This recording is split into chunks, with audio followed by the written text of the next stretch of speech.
Neoliberalism is a political ideology that seeks to transfer control of the economy from the government to the private sector. Neoliberalism is often associated with Thatcher and Reagan and the 1980s more generally, but it actually has its roots in an ideology more than 100 years older: classical liberalism.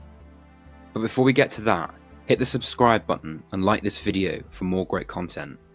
Without further ado, here's neoliberalism. The best way to understand neoliberalism is as an ideology that came about in response to the economic stagnation and high debt of the 1970s. As a result of this, a group of economists, the chiefest amongst whom were Milton, Friedman and Friedrich Hayek, called for a return to classical liberalism. This helps to explain the name, neoliberalism, neo meaning in this case a revived form of classical liberalism. But what's classical liberalism? Classical liberalism is generally associated with an ideology that became popular in the 19th century that stressed individual freedom and democracy, that is, the right of the people to choose their own government. However, in the early 20th century, across the world, a different type of liberalism began to replace classical liberalism, known as social liberalism or modern liberalism. This kind of liberalism focused more on removing the things that were seen as obstacles to individual freedom, like poverty, wealth inequality, and social injustices like racism and discrimination. Because of this, many aspects of the early welfare state, like government-provided healthcare, benefits to the unemployed and elderly, and regulations or rules on working conditions, were formulated by social liberals in the early 20th century. In the 1930s, social liberals like Beveridge and Keynes also called for full employment, which is where everybody has a job, and also spending more during recessions to curb unemployment. When these and other similar ideas were eventually enacted in countries across the world after the Second World War, this became known as the post-war consensus. Neoliberals like Hayek and Friedman, on the other hand, favoured a return to classical liberalism. And with the successive elections of right-wing governments in the 1980s, they helped lay waste to the social liberal consensus. Neoliberals saw this consensus as being responsible for the economic stagnation and high debt of the 1970s. The neoliberal approach, in its emphasis of the values of classical liberalism, prides the economic rights of the individual above all else. Because of this, neoliberals believe that government policies, such as taxation and regulation, reduce the freedom of the individual to do what he or she wants with their own money. Neoliberals also believe that competition improves businesses, and that they can only experience the full brunt of this when free of regulations and subsidies, which is money that the government gives to businesses. As a result, neoliberal governments in the USA and the UK in the 1980s implemented what is called laissez-faire economics, coming from the French phrase meaning leave alone.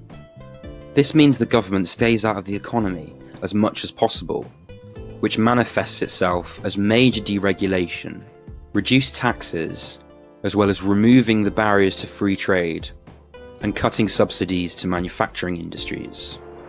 Also, whereas John Maynard Keynes' economic approach pushed for the government intervening in the economy to make sure everybody had a job, and spending lots on recessions to ward off unemployment, neoliberals favoured government staying out of the economy as much as possible, and thus believed that the best way to stabilise an economy was to control the money supply as opposed to spending more. This is called monetarism. However, because of neoliberalism's emphasis on the economic rights of the individual to do as he or she pleases with their own money, it means that if they lose money or lose their job, that's their own fault. Because of this, under a neoliberal system, inequality, or some having more than others, is inevitable, even desirable. The neoliberal approach often costs a lot to pay for things like tax cuts, money which often comes from raiding public services that help the weakest in society. Also, because of the stress neoliberalism places on individuals over the government, there is less of the emphasis on democracy that classical liberalism and social liberalism share. Neoliberals tend to fear the mob rule effect of democracy, the fact that people could vote in governments that could infringe on the economic rights of individuals, like socialist governments. Friedrich Hayek even went as far as to argue that neoliberalism could be brought about under a dictatorship. There is an extent to which this has in fact already happened in many countries. What with crony capitalism more generally and the housing crisis in 2008, the government supported the interests of banks and big businesses, contrary to what people actually wanted them to do. They effectively subverted democracy. To conclude, neoliberalism is a political ideology that became popular during the 1980s as a response to the economic stagnation of the previous decade. A primarily economic ideology, neoliberalism prides the individual's right to do as he or she chooses with their own money, so wants to cut away all barriers to this, which includes high taxes, regulations, and even subsidies and benefits. Government policies that, according to neoliberals, risk freeing individuals and businesses from the competition they supposedly need to thrive. Going hand in hand with this emphasis on the individual is an almost passivity towards, or even desire for inequality, as well as a passivity towards how the neoliberal agenda is implemented, democratic or otherwise. That's neoliberalism. Don't forget to like, share, and subscribe. Thanks for watching.